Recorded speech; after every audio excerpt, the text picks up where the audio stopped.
Bismillahirrahmanirrahim. Assalamualaikum warahmatullahi wabarakatuh. Innal hamdalillah nahmaduhu wa nasta'inuhu wa nastaghfiruh wa na'udzu billahi min syururi anfusina wa min sayyiati a'malina.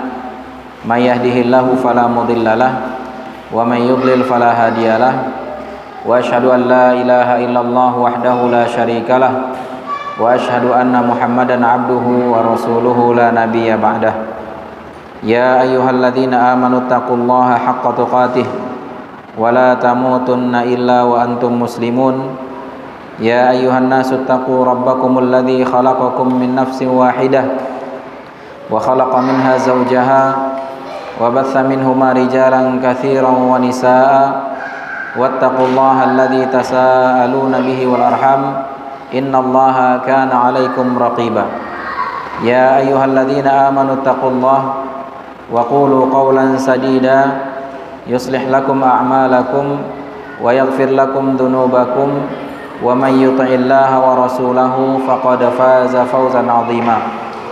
Amma ba'du, fa inna asdaqal hadithi kitabullah wa khairal hadi hadi Muhammadin sallallahu alaihi wasallam wa syarral umuri muhdatsatuha fa inna kulla muhdatsatin bid'ah wa kulla bid'atin dhalalah wa kulla dhalalatin finnar. Para jamaah sekalian, kaum muslimin, kaum muslimat yang dirahmati oleh Allah Subhanahu wa taala, di kesempatan yang berbahagia ini kita panjatkan puji syukur kehadirat Allah Subhanahu wa taala atas segala limpahan nikmat yang begitu banyak dan begitu besar tercurahkan kepada kita semuanya, sehingga sampai detik ini kita masih bisa merasakan kenikmatan-kenikmatan itu. Dan salah satunya adalah di mana kita bisa berkumpul bersama-sama di tempat yang insya Allah diberkahi ini untuk sama-sama kita mempelajari ayat-ayat Allah, mempelajari hadis-hadis Rasulullah sallallahu alaihi wasallam. Kemudian salawat dan salam kita kirimkan kepada Nabi besar Muhammad sallallahu alaihi wasallam, kepada keluarganya dan juga kepada seluruh sahabatnya tanpa terkecuali.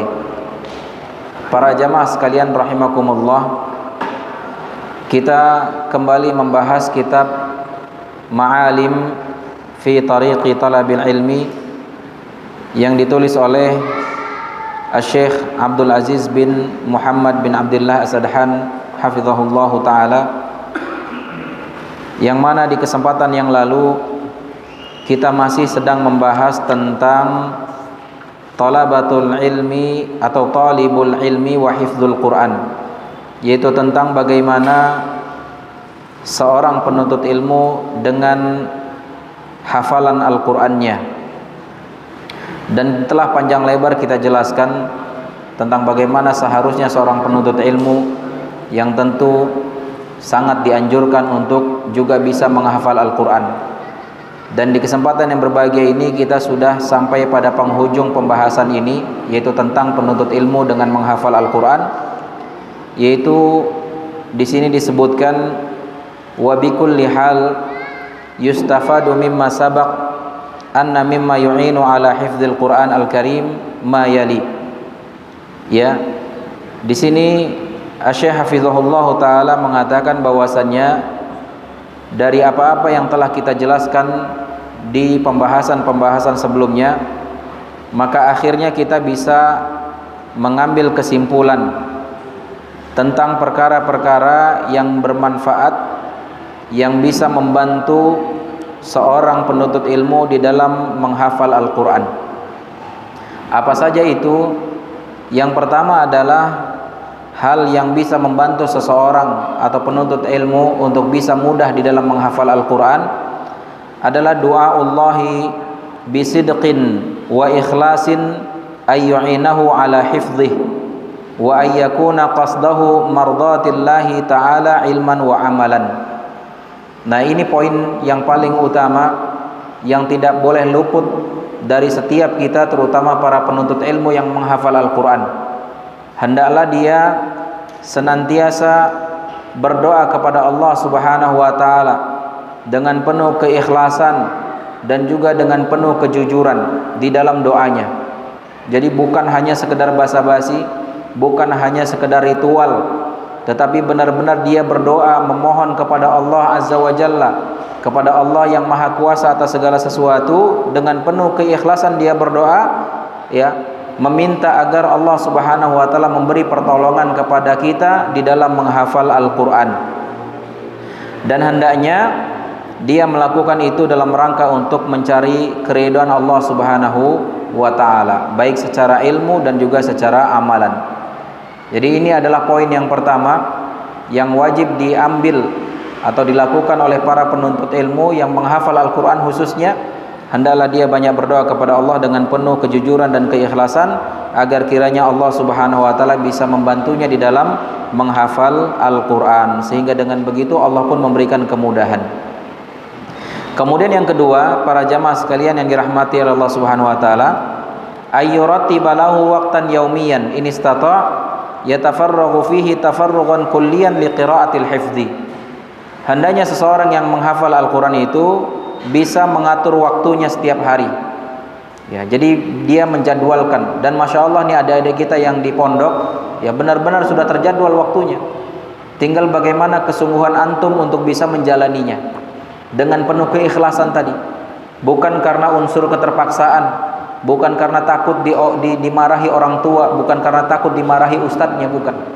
Tetapi benar-benar ikhlas mencari keridhaan Allah Subhanahu wa taala. Jadi seorang yang menghafal Al-Qur'an, dia dituntut untuk mengatur waktunya atau menyiapkan waktu setiap harinya, ya, untuk bisa membaca dan mengulang-ulang hafalannya. Jadi setiap hari itu secara kontinu. Terserah nanti diatur waktunya, apakah mau pagi atau setelah subuh atau bahkan setelah qiyamul lail sebelum subuh.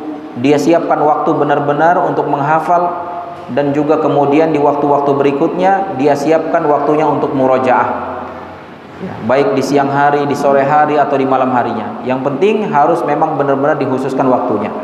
Dan bagi antum-antum yang mungkin punya aktivitas lain, mungkin dalam rangka sedang bekerja mencari nafkah di tengah-tengah kesibukan antum, maka harus punya waktunya, harus disiapkan waktunya.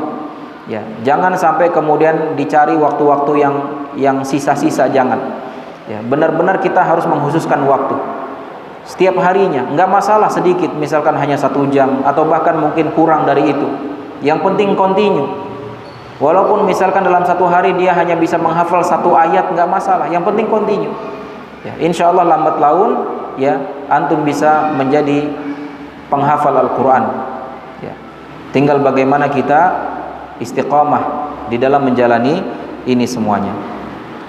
Kemudian poin yang ketiga adalah ayyusmi al-qadra alladhi yuridu hifdhahu ala qari'in dhabit.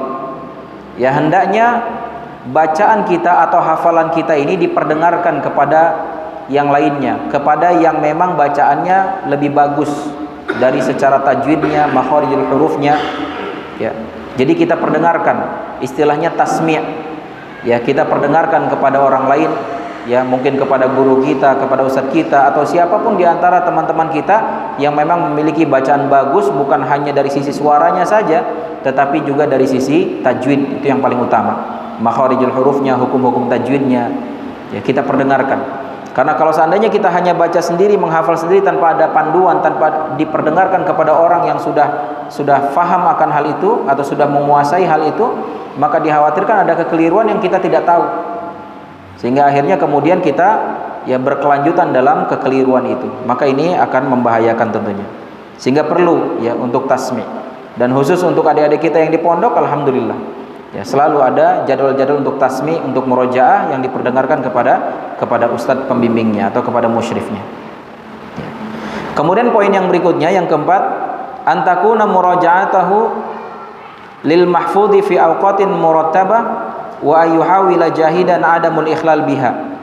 Ya, hendaknya juga ketika murojaah memiliki waktu yang tertib, memiliki waktu yang terjadwal, ya, sehingga jangan sampai kemudian lewat dari waktu tersebut. Jadi komitmen nih, kita misalkan dalam setiap hari menjadwalkan untuk murojaah setiap setelah asar misalkan, atau ketika menjelang maghrib, atau misalkan di setiap menunggu waktu sholat misalkan. Ya, maka jangan sampai terlewat. Usahakan setiap hari waktu-waktu yang sudah kita tetapkan untuk murojaah benar-benar kita manfaatkan untuk murojaah. Jangan sampai terlewat, jangan sampai libur. Kalau sampai libur khawatir nanti di hari berikutnya murojaahnya double. Ya, murojaahnya double. Jadi ini yang perlu diperhatikan. Yang kelima, antakuna nusukh awit tib'ah allati yahfadhu 'alaiha wahidah liyazdadu hifdhahu rusukhan fi dhihnihi. Ya, ini juga sudah kita jelaskan bahwasanya hendaknya orang yang menghafal Al-Qur'an itu ya mushafnya jangan ganti-ganti. Ya, kalau dari awal dia menghafal dengan satu mushaf, maka dengan mushaf itu terus sampai dia benar-benar menghafalnya secara keseluruhan. Ya, kalau misalkan Ustaz sudah robek-robek, sudah rusak, gimana? Boleh nggak diganti? Boleh, tapi dicari yang cetakannya sama. Karena terkadang kalau cetakannya beda bisa jadi halamannya berbeda, posisi ayatnya berbeda, kadang di atas, kadang di tengah, kadang di bawah gitu kan. Yang seharusnya biasanya kita lihat ada di sebelah kiri, atau ada di sebelah kanan gitu. Ya, ini kalau cetakannya berbeda, maka diharapkan mushafnya jangan ganti-ganti dalam artian cetakannya gitu ya. Sehingga kemudian posisinya, halamannya, letaknya ya persis sama seperti yang awal mula kita hafal. Dan itu akan menambah kekuatan hafalan kita. Karena biasanya kalau orang menghafal itu ya sambil membayangkan posisi ayatnya di mana. Ya, bisa jadi ada di bagian atas kanan atau di sebelah tengahnya atau di sebelah bawahnya dan seterusnya. Ya, dan kalau berubah-ubah mushafnya maka akan semakin mempersulit kita dalam menghafal ya. Jadi seperti itu.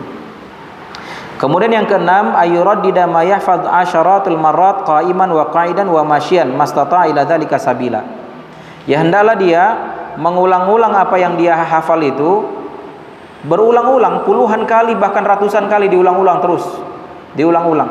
Misalkan dia sedang menghafal satu ayat misalnya, terus diulang-ulang. Satu kali belum hafal, ulang 3 kali, 3 kali belum hafal, ulang sampai 5 kali, 5 kali belum hafal, ulang sampai 10 kali, terus sampai puluhan kali, nggak masalah, diulang-ulang terus.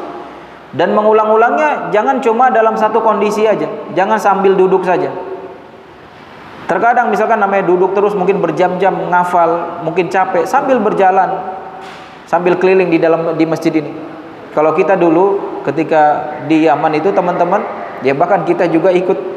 Ketika menghafal itu capek duduk, kita sambil muter di masjid kayak orang tawaf gitu, muter keliling dalam masjid sambil ngafal gitu, muter.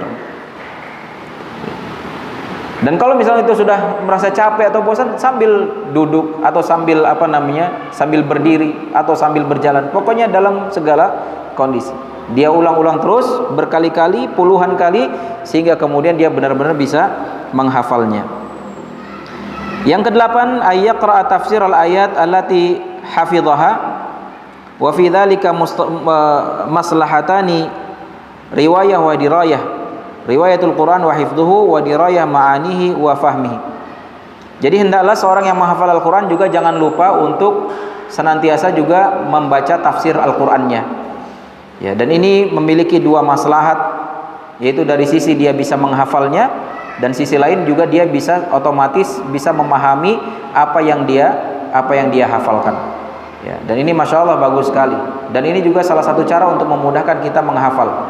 Jadi dibaca dulu artinya, ya minimal terjemahannya kita baca. Ini ayat ini sedang mengisahkan tentang apa misalkan, sehingga kemudian ada gambaran bagi kita, sehingga kemudian mudah untuk dihafalnya, lebih mudah untuk kita hafal.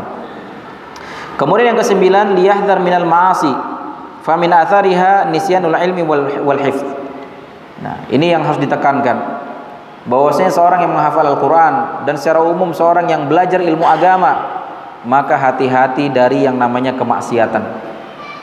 Jauhi yang namanya kemaksiatan, jangan berani-berani mendekatinya, apalagi sampai menyentuhnya, apalagi sampai terjerumus ke dalamnya. Ya.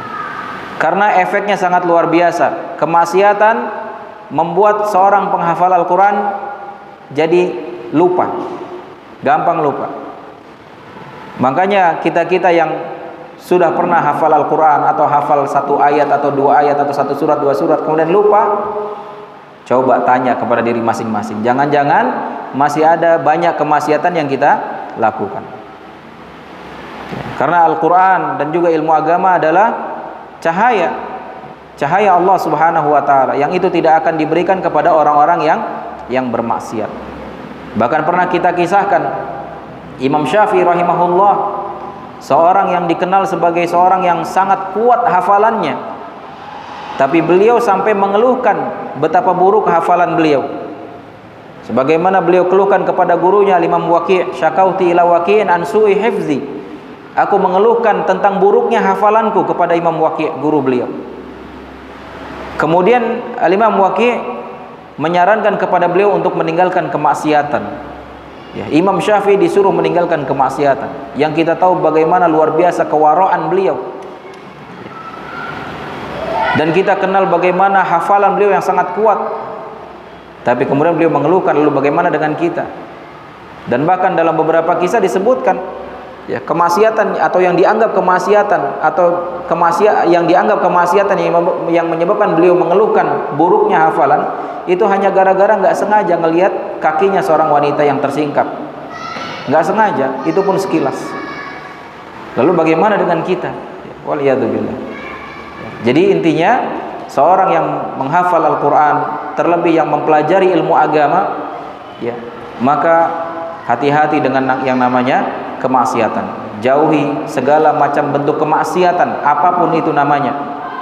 Jauhi, sehingga kemudian dengan begitu Allah Subhanahu wa taala akan memberikan kemudahan baginya untuk bisa mutqin di dalam menghafal Al-Quran dan juga mutqin di dalam mempelajari ilmu-ilmu agama.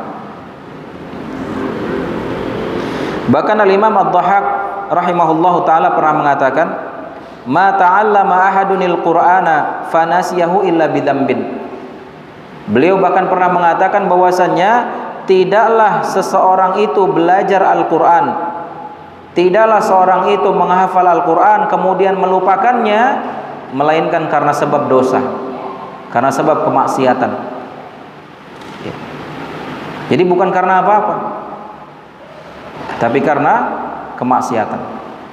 Mungkin bisa jadi kalau seorang yang tidak murojaah misalkan lupa, bisa dicari lagi, bisa diulang lagi, bisa dimurojaah lagi, maka kemudian bisa hafal lagi. Tapi orang yang berlumur kemaksiatan dan kemudian dia iringi dengan menghafal Al-Quran, maka sulit untuk bisa mengingatnya kembali kalau dia tidak benar-benar taubat dan meninggalkan kemaksiatannya. Makanya beliau mengatakan, Al-Imam Dhahhak rahimahullah, tidaklah seorang belajar Al-Quran atau menghafal Al-Quran dan kemudian dia lupa, melainkan itu semua sebabnya karena dosa. Sebagaimana firman Allah Subhanahu wa taala di dalam surat Asy-Syura ayat 30, Allah berfirman, "Wa ma asabakum min musibatin fabima kasabat aydikum wa ya'fu an katsir." Allah Subhanahu wa taala berfirman, dan tidaklah musibah itu menimpa kalian, ya, melainkan karena sebab ulah kalian. Dan sebesar-besar musibah adalah seorang yang melupakan Al-Quran, melupakan ilmu agama. Dan ini sebabnya apa? Ya sebabnya karena kita sendiri. Yaitu apa? Tidak bisa meninggalkan kemaksiatan. Maka hati-hati dengan yang namanya kemaksiatan. Apalagi di zaman sekarang mudah sekali seorang bisa melakukan kemaksiatan, ya, walaupun bersendirian dengan gadgetnya atau dengan media-media yang ada.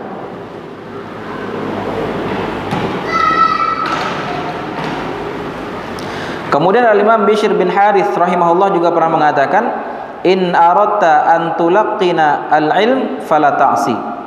Jika kalian ingin mutqin, jika kalian ingin mempelajari ilmu agama, jika kalian ingin menghafal Al-Quran, ya, maka jangan bermaksiat. Jangan bermaksiat. Karena maksiat ini bisa membuat seseorang sulit untuk bisa mempelajari ilmu agama, apalagi kemudian mutqin di dalamnya. Kemudian wa qabla khitam hadzal mabhath yuqal, dan sebelum kita akhiri pembahasan ini, yaitu bab tentang seorang penuntut ilmu dengan menghafal Al-Quran, maka dikatakan ihris ya man akramakallah bihifdzil Quran kamilan ala muraja'atil hifzi wa ta'ahudihi. Ya, bersungguh-sungguhlah wahai seseorang yang semoga Allah Subhanahu wa taala senantiasa memberikan kemuliaan kepadamu. Ya, bersungguh-sungguhlah di dalam menghafal Al-Quran secara sempurna, secara lengkap, dengan cara sering-sering memurajaahnya, mengulang-ulangnya, dan juga konsisten di dalam menghafal dan memurajaahnya. Fa innahu kama qala sallallahu alaihi wasallam, karena sesungguhnya Rasulullah SAW bersabda, ta'ahadu hadzal Qur'an. Ya. Ta'ahadu hadzal Qur'an maksudnya ya konsistenlah dengan Al-Qur'an ini di dalam membacanya, di dalam menghafalnya, di dalam murojaahnya. Fa innahu asyaddu tafallutan minal ibil fi uqulhi, karena sesungguhnya ini hafalan Quran ini sangat mudah sekali lepas. Ya. Sebagaimana seekor unta yang dia mudah lepas walaupun diikat. Jadi ini lebih mudah lagi lepas kalau kita tidak benar-benar konsisten, kalau kita tidak benar-benar kuat mengikatnya, yaitu dengan menghafalnya dan dengan konsisten di dalam murojaahnya. Wahdar minat tadarru' bil ashghali awit taswif fi amri ta'ahud, dan hati-hati dari perkara-perkara ya di mana kita mencari udzur untuk diri sendiri. Terkadang syubhatnya seperti itu. Kita kadang nih punya niatan mau menghafal, akhirnya kita cari udzur untuk diri sendiri. Ah nanti aja deh, sekarang saya lagi sibuk nih gitu.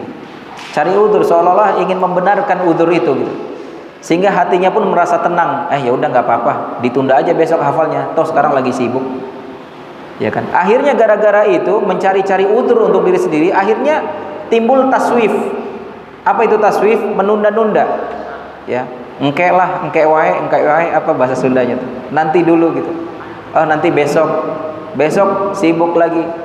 Oh, nanti besoknya lagi, besok. Akhirnya enggak selesai. Enggak mulai ngafalnya.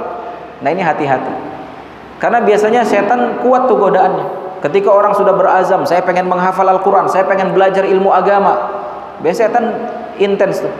Ya, membisiki, menggoda, memberi tipu daya. Dan nanti aja, sekarang nih lagi repot nih, anak-anak lagi pada sakit misalkan. Akhirnya ya sudah deh, kita membenarkan udzur itu gitu. Akhirnya kemudian besok aja, besoknya nanti ada lagi tuh udzur. Wah ini lagi nunggu istri, nunggu suami, nunggu keluarga segala macam. Ya, akhirnya kemudian tidak jadi-jadi dia memulai menghafal Al-Quran atau bahkan untuk memurojaahnya. Waj'alil ta'ahud aslan wal ashghal ardan. Fabidzalika insyaallah yabqal hifz mundhabitan fi dhihnika. Ya, maka jadikanlah kekonsistenan kita terhadap jadwal-jadwal yang sudah kita buat untuk menghafal Al-Qur'an itu, jadikan ini sebagai pondasi, sebagai asal. Adapun kesibukan-kesibukan itu ini sebagai kebutuhan yang apa namanya sekunder. Jadi maksudnya kegiatan kita menghafal Al-Quran kita jadikan ini sebagai kebutuhan primer kita, sebagai kebutuhan pokok. Sedangkan yang lain-lainnya, kesibukan, kerja dan lain sebagainya, itu sebagai kebutuhan sekundernya. Sehingga maknanya antara kebutuhan pokok dengan kebutuhan sekunder ketika bertabrakan, mana yang perlu didahulukan? Yang kebutuhan pokok yang harus didahulukan. Nah harusnya seperti itu. Nah selama ini kan kita kebanyakan ya ngaji atau ngafal Quran atau hadir di majelis ilmu di waktu-waktu tersisa. Di waktu-waktu tersisa. Kalau lagi nggak sibuk baru belajar, baru hadir di majelis ilmu. Kalau lagi sibuk ya sudah bablas. Antum pikir para ulama dulu orang pengangguran semua? Ya. Kenapa mereka bisa jadi seorang ulama yang bahkan ilmunya sampai kita pakai sampai detik ini gitu?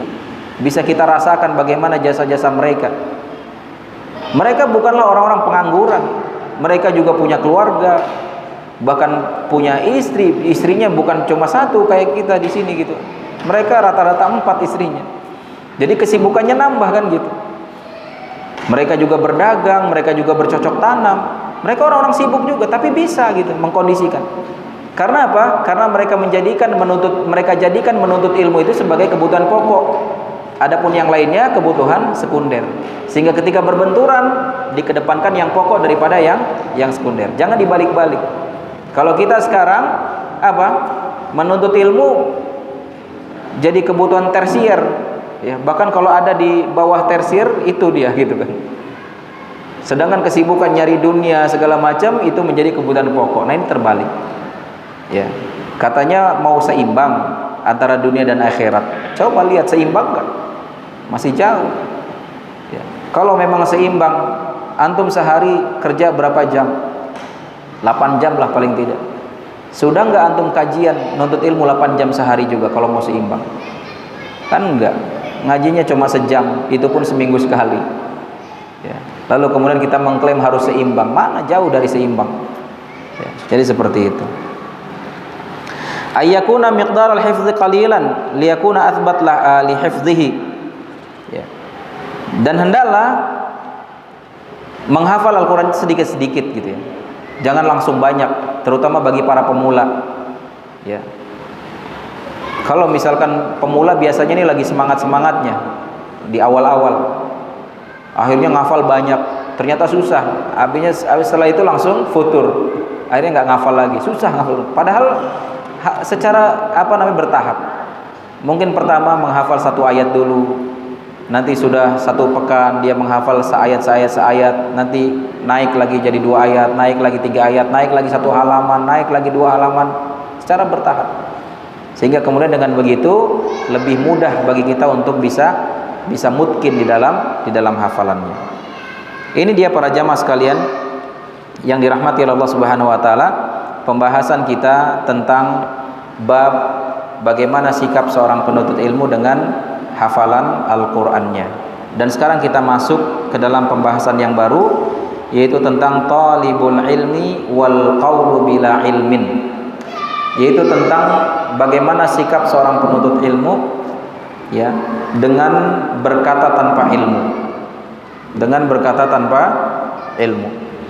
Dan ini banyak di antara kita yang terjatuh dalam masalah ini, berani berkata tanpa ilmu, apalagi di zaman medsos di mana semua orang bisa komentar ya.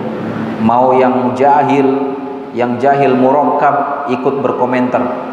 Yang dikomentarin siapa? Seorang ulama. Yang dikomentarin siapa? Seorang ustadz. Yang dikomentarin siapa? Seorang dai. Yang dikomentarin siapa? Pemerintah.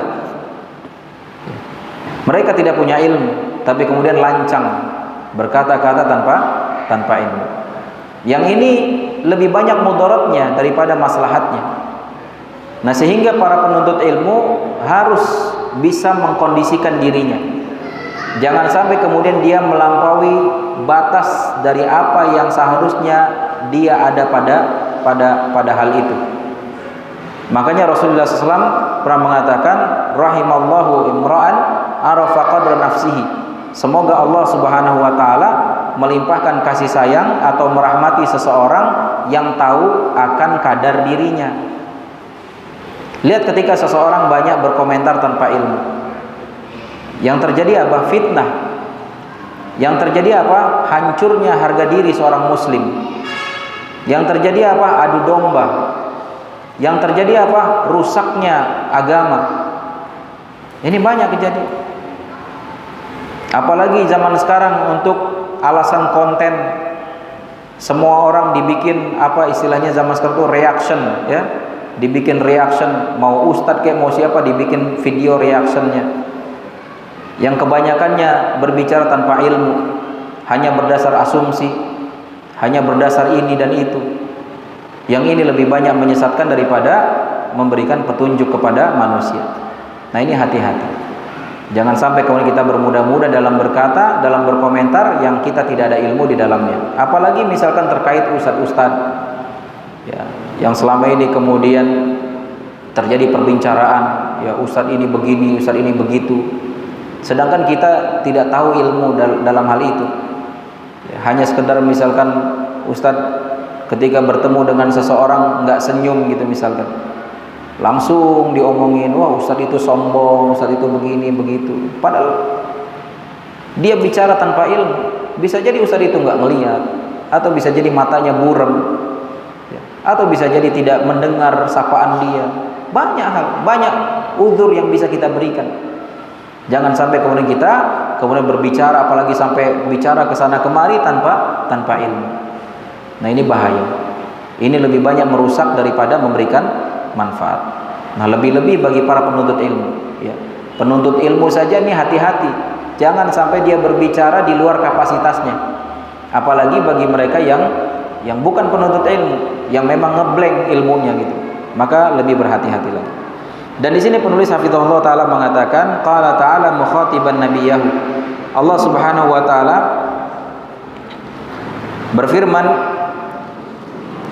kepada nabinya Muhammad sallallahu alaihi wasallam, "Wala taqfu ma laysa laka bihi ilm. Inna sam'a wal basara wal fuada kullu ulaika kana anhu mas'ula." Allah Subhanahu wa taala berfirman, dan janganlah kamu mengatakan sesuatu yang tidak ada ilmu padanya. Jadi jangan kita bersikap, jangan kita berbicara tentang sesuatu yang kita tidak ada ilmu di dalamnya, apalagi sampai memvonis terhadap sesuatu yang kita tidak ada ilmu di dalamnya.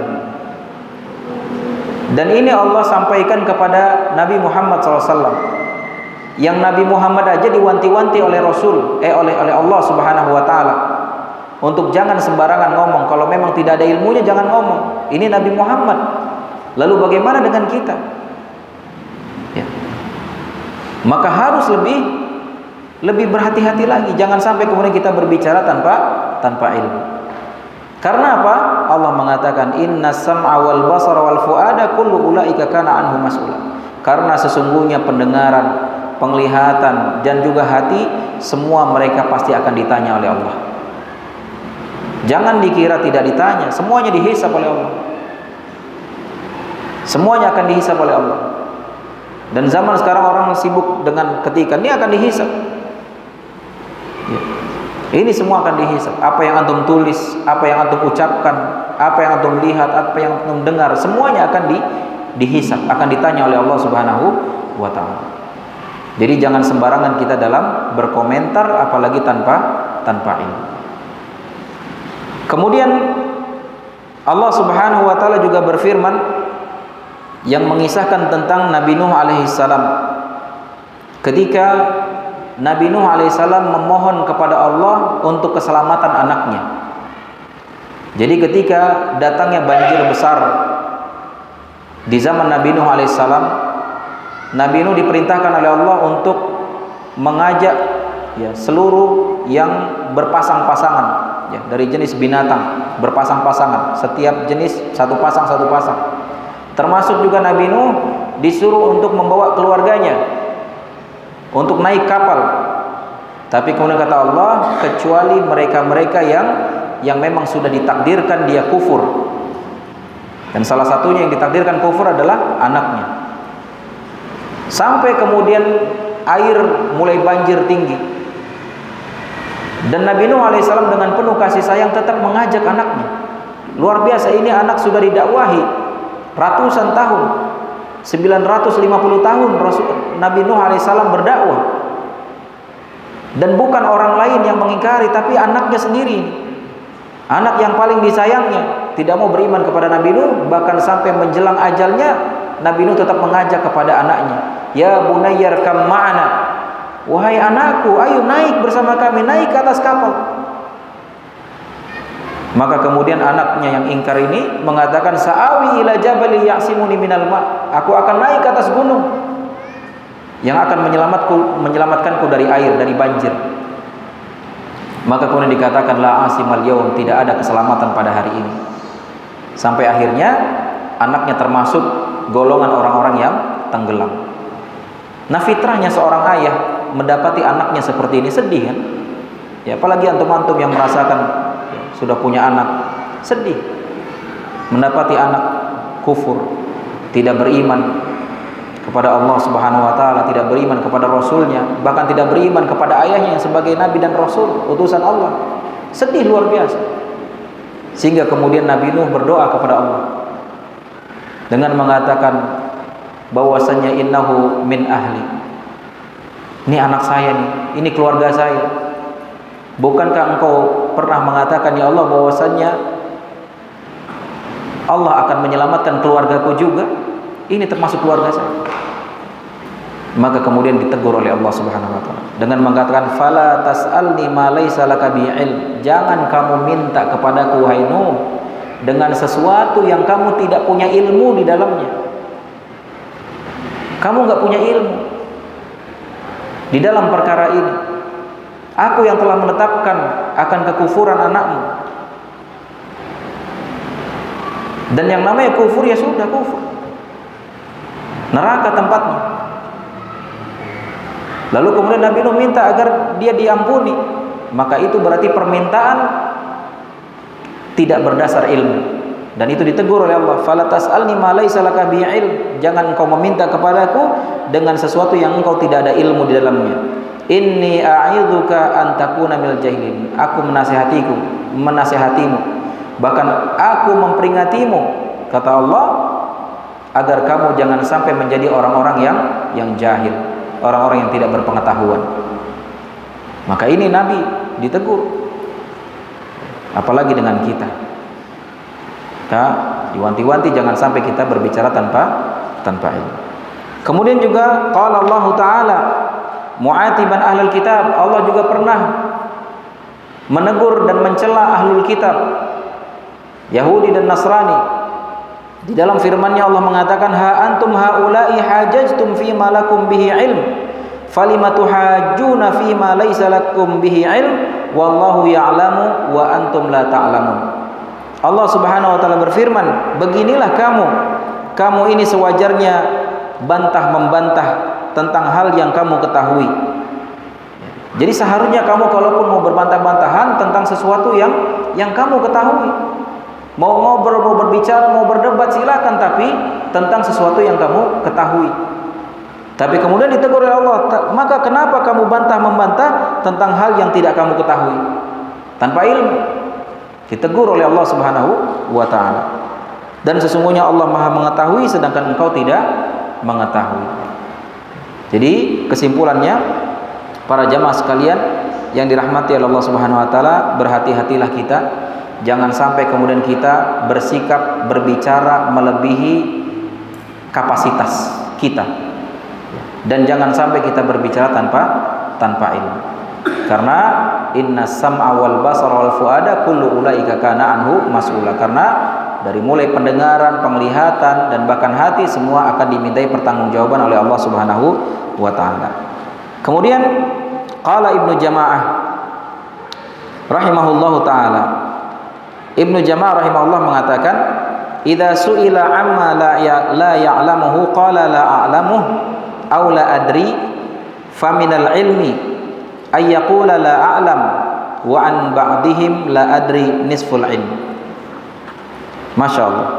Beliau mengatakan, apabila seseorang ditanya tentang suatu perkara yang dia tidak tahu, maka kemudian dia mengatakan saya tidak tahu, atau dia mengatakan la adri, sama artinya saya tidak tahu, sesungguhnya ini adalah bagian dari ilmu. Ya. Jadi kalau misalkan ada seorang bertanya ya kepada ustadz misalkan, tahu-tahu ustadznya nggak bisa jawab, padahal pertanyaannya gampang, misalkan menurut para audiens, misalkan ustadz gimana cara doa makan misalkan, ustadz doa makan gimana, terus ustadznya jawab Allahu a'lam atau saya nggak tahu. Nah kebanyakan orang kan mencela, wah ustadz masa gitu aja nggak tahu, padahal ustadz sudah kemana-mana dakwahnya, sudah masuk TV, sudah kesini kesitu, masa pertanyaan itu aja nggak bisa. Kebanyakan orang begitu kan. Padahal dikatakan oleh para ulama bahwasannya jawaban tidak tahu ini adalah bagian dari ilmu. Dan bahkan sebagian yang lain mengatakan bahwasanya jawaban saya tidak tahu itu adalah setengah dari ilmu. Setengah dari ilmu. Jadi kalau misalkan antum nanya, Ustaz ini gimana? Saya bilang ana la adri, saya nggak tahu. La alam atau Allahu a'lam.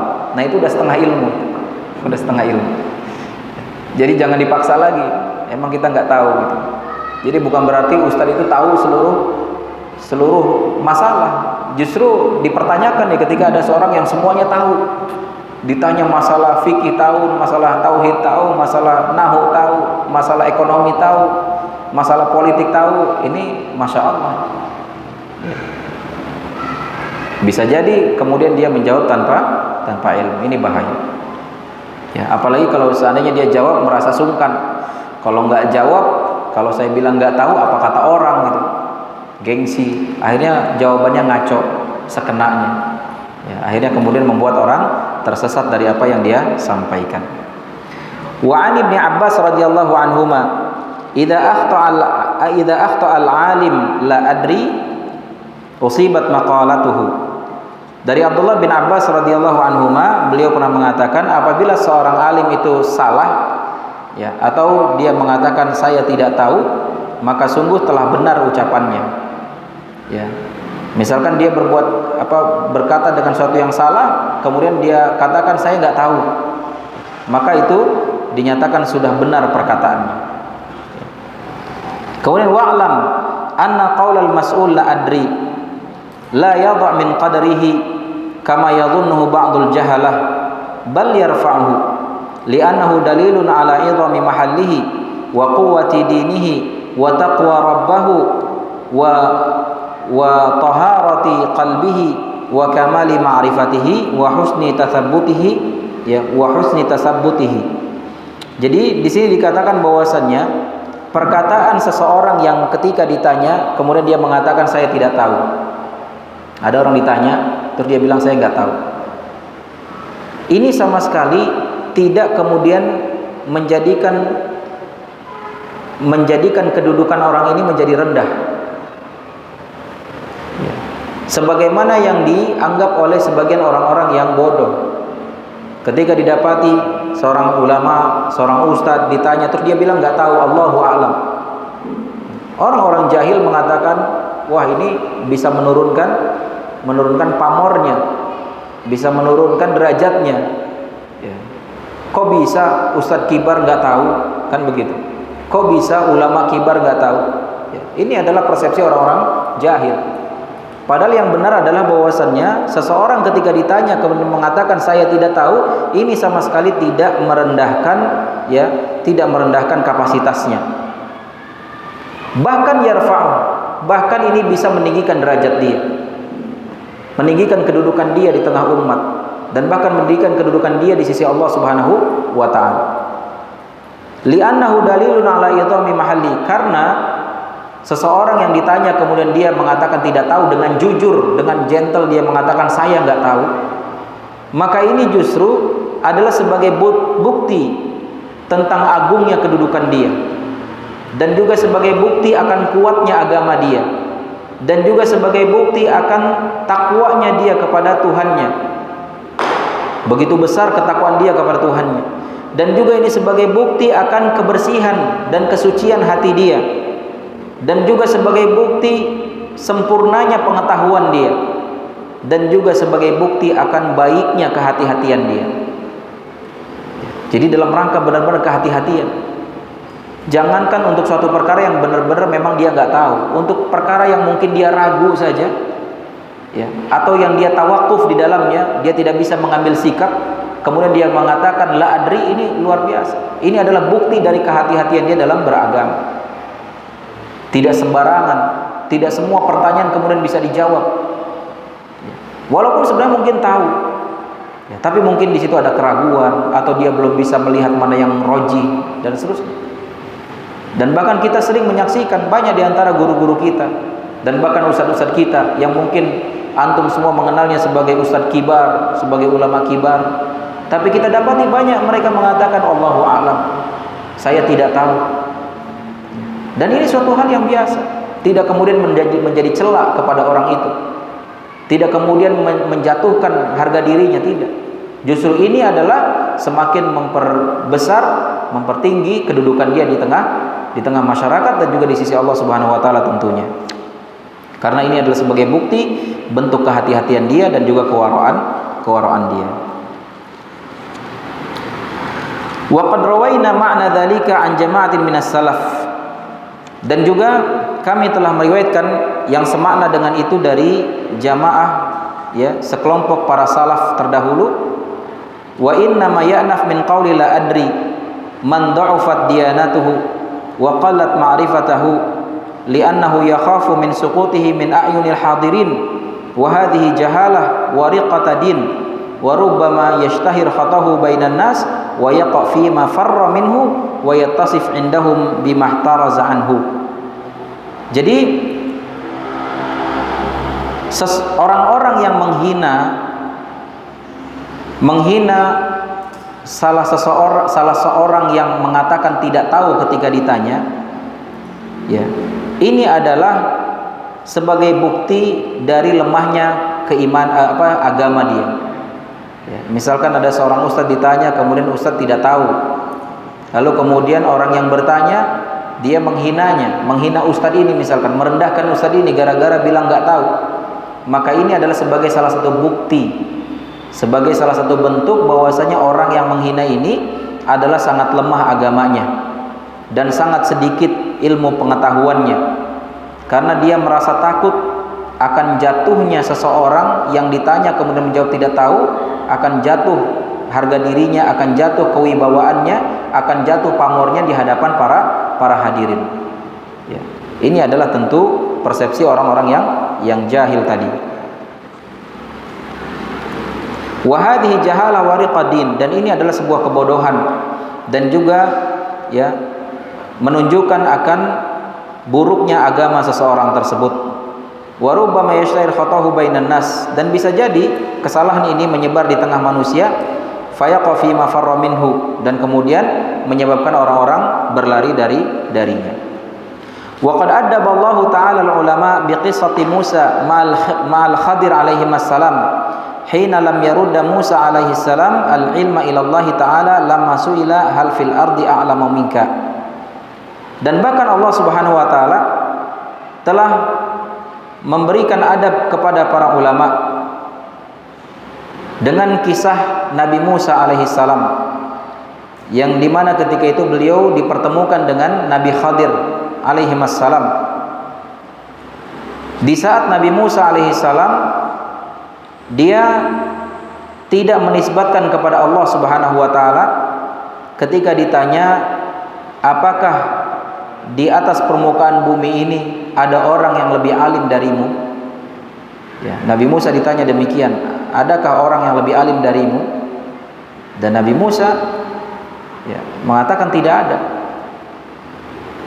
Ya, dan beliau lupa untuk menyandarkannya kepada Allah Subhanahu wa taala. Beliau tidak mengatakan Allahu a'lam. Maka akhirnya kemudian Allah Subhanahu wa taala ya mempertemukan Nabi Musa alaihissalam dengan Nabi Khadir, yang itu menunjukkan bahwasanya ternyata ada seseorang yang ilmunya lebih tinggi dari Musa alaihissalam. Dan ini juga adalah sebagai bentuk adab atau pelajaran adab terkhusus bagi para ulama. Ya, bahwasannya kalau istilah kita itu masih ada langit di atas langit.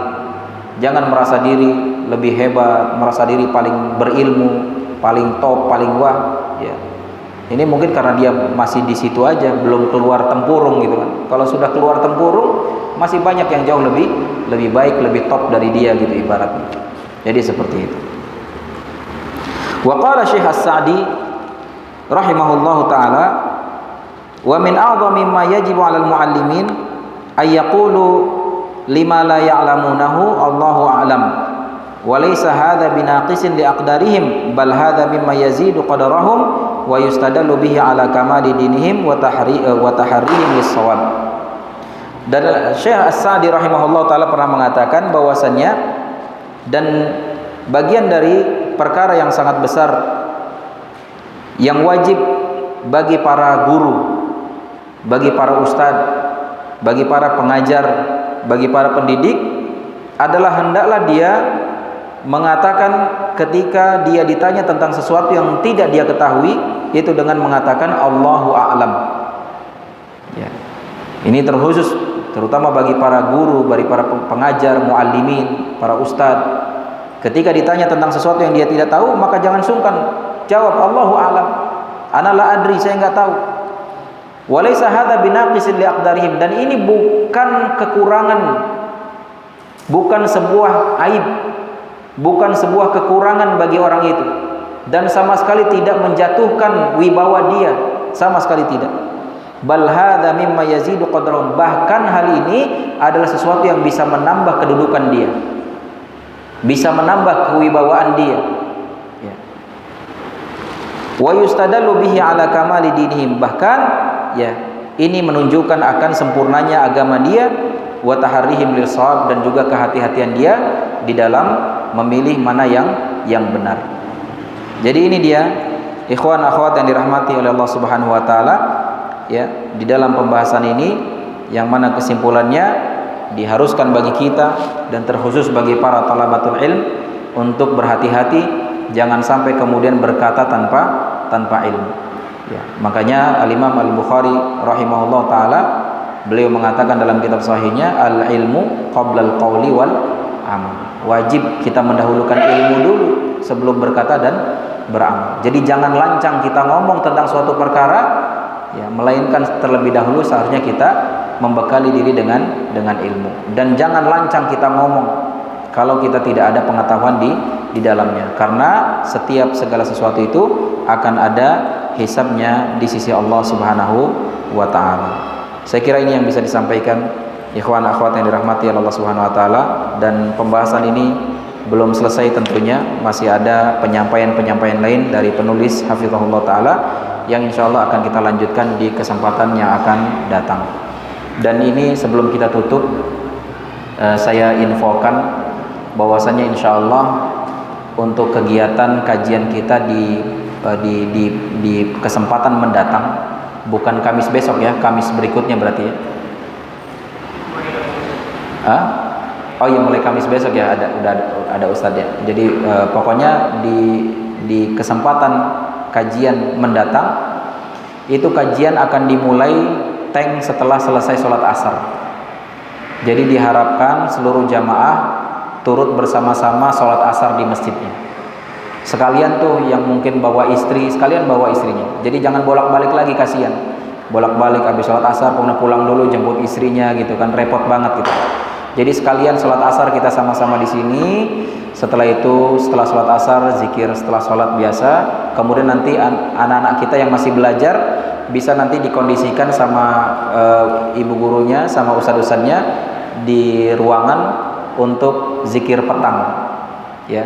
Dan yang lainnya tetap di masjid untuk kemudian langsung kita memulai kegiatan kajian.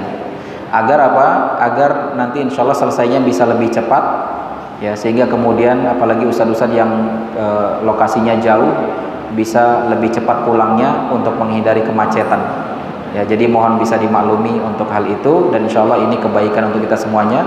Antum bisa sama-sama sholat berjamaah di sini juga untuk asarnya, dan insya Allah banyak kebaikan yang bisa diraih, ya. Jadi demikian yang bisa disampaikan, mudah-mudahan bermanfaat untuk kita semuanya. Dengan kita memahaminya dengan baik dan kita amalkan dalam keseharian kita.